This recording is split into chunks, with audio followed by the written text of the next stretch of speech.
اعوذ باللہ من الشیطان الرجیم بسم اللہ الرحمن الرحیم نحمدہ ونصلی علی رسولہ الکریم اما بعد فاعوذ باللہ من الشیطان الرجیم۔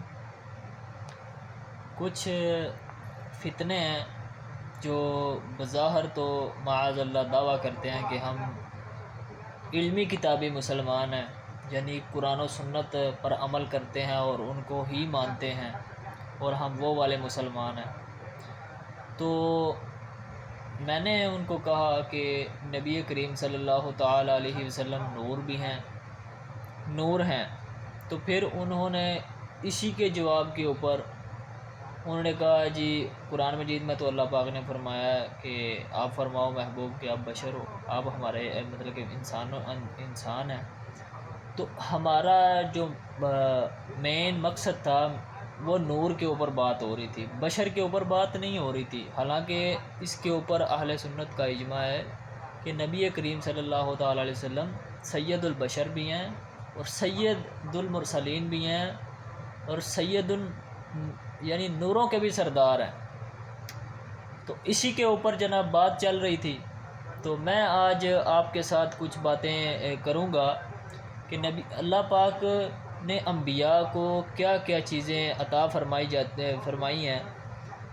تو نبی کریم صلی اللہ تعالیٰ علیہ وسلم کے بارے میں انشاءاللہ بات کرنی ہے۔ میں نے جب بات کی تو میں نے ان کو اس کے اوپر حوالہ جات بھی دیے، میں نے 15 تفسیروں کے حوالے دیے۔ سورہ مائدہ کی آیت نمبر 15 میں نے لے کے اور اس میں نبی کریم صلی اللہ تعالیٰ علیہ وسلم کو نور کہا گیا، یعنی وہ خصوصاً نبی کریم صلی اللہ تعالیٰ علیہ وسلم کی شان و عظمت کے لیے نازل ہوئی۔ تو میں نے اسی آیت کے تحت میں نے 15 جناب میں نے تفسیریں پیش کی اور پھر میں نے ایک روایت پیش کی امام عبد الرزاق رحمۃ اللہ تعالیٰ علیہ، ان کی مصنف عبد الرزاق سے۔ تو پھر میں نے اس کے اوپر تقریباً 11 سے 12 میں نے کتابوں کے حوالے دیے کہ یہی۔ تو پھر انہوں نے جناب یہ بشر والا اس کے اندر لے کے آگے کہتے ہیں نبی کریم صلی اللہ تعالیٰ علیہ وسلم خود فرماتے ہیں کہ میں انسان ہوں۔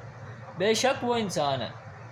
تو نبی اس بشر کو کہا جاتا ہے جسے اللہ تعالیٰ نے ہدایت کے لیے وحی بھیجی ہو۔ ادھر تو اللہ پاک فرما رہا ہے۔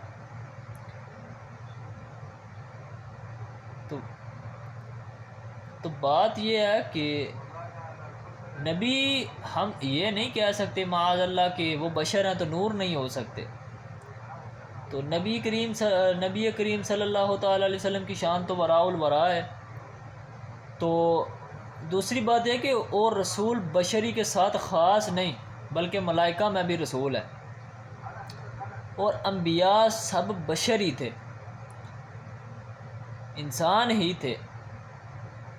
اور ایک اور بات کرنی نبوت کے حوالے سے، نہ آج دن تک کوئی جن نہ کوئی عورت نبی بنی ہے۔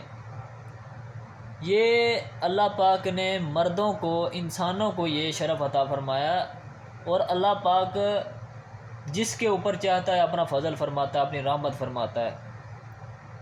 تو اللہ عز و جل پر نبی کا بھیجنا واجب نہیں، اس نے اپنے فضل و کرم سے لوگوں کی ہدایت کے لیے انبیاء بھیجے۔ تو سب سے پہلی بات تو یہ جو آج کل ایک نیا فتنہ چل رہا ہے ٹک ٹاک کے اوپر، معاذ اللہ کوئی خود کو معاذ اللہ نور قرار دینے کی ناکام کوشش کر رہا ہے، معاذ اللہ استغفر اللہ۔ اور کچھ جناب کہتے ہیں تھوڑی سی آیت کا ایک سینٹر والا حصہ پیش کرتے ہیں جی، جس میں حضرت ابراہیم علیہ السلام، حضرت اسماعیل علیہ السلام کا ذکر ہوتا ہے۔ تو اسی کے اندر چھوٹا سا اس کے سینٹر سے تھوڑا سا آیت کو پڑھ کے کہتے ہیں جی آپ اس کا ترجمہ کریں۔ اس کا ترجمہ تو یہی ہے کہ ہم آپ کے اوپر اتار رہے ہیں۔ ابھی اگر آپ تھوڑا سا سینٹر سے حصہ پڑھیں گے تو اس طرح، تو اگر آپ پڑھیں گے قرآن مجید میں تو یہ بھی ہے کہ نماز کے قریب مت جاؤ، تو اس کا مطلب یہ کہ نمازیں ترک کر دیں معاذ اللہ۔ وہ تو اس کو پوری آیت پڑھیں گے تو پتہ چلے گا کہ جب نشے کی حالت میں تو نماز کے قریب نہ جاؤ۔